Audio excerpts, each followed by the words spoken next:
So I will be analyzing 3 clips from the movie Remember the Titans, the greatest movie of all time, which is a true story of a high school football team trying to navigate the integration of an all-white school and an all-black school.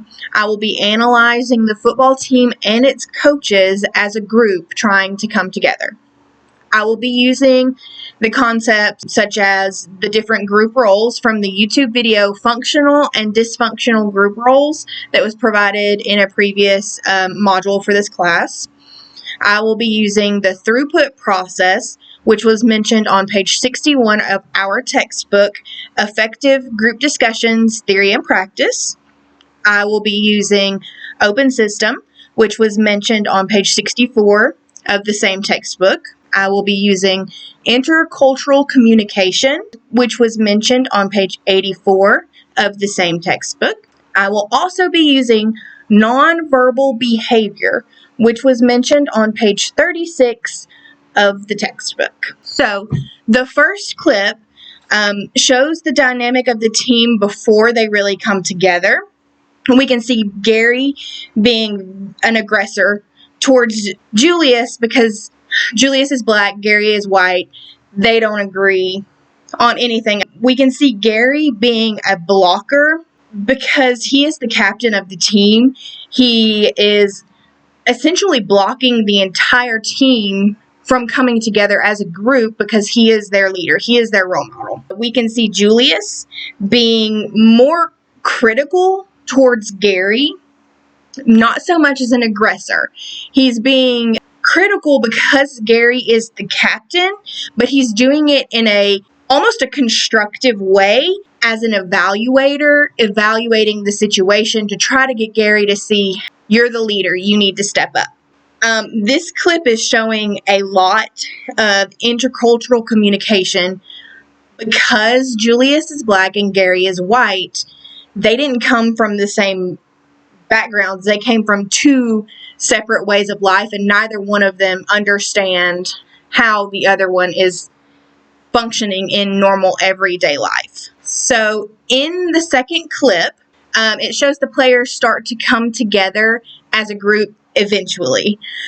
We see that the team is an open system because they are getting different variables such as the opposing team, the refs, things like that.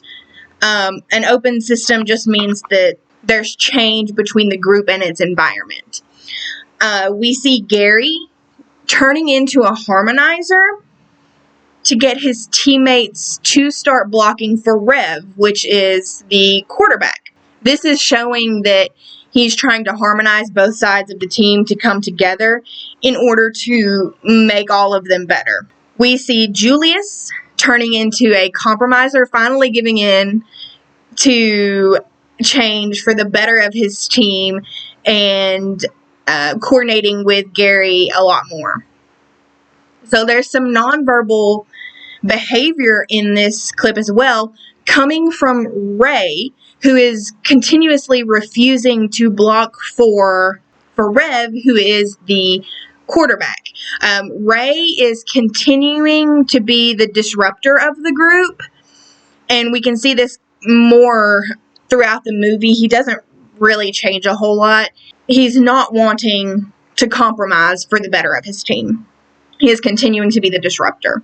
We are also seeing the throughput process a little bit more here. We can see how they are actually functioning and how they are going to move forward as a team rather than as individuals. So the third clip is included to show the moment where the coaches finally understand and integrate into the group.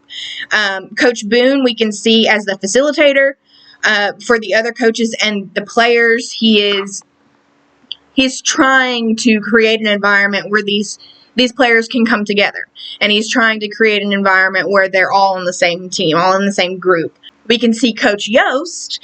He is seen as the encourager and as the gatekeeper of the team, allowing everyone to kind of have a time in the game. Even though Rev sat himself out, Boone was able to put Allen in to get that playing time. So Coach Yost is also seen as the encourager to the team.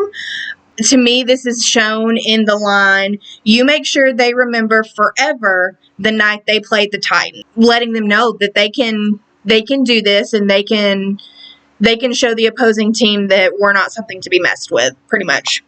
So I think it's super important to analyze movies like this, which is based in truth, because it shows great conflict between two different cultures that happened in real life.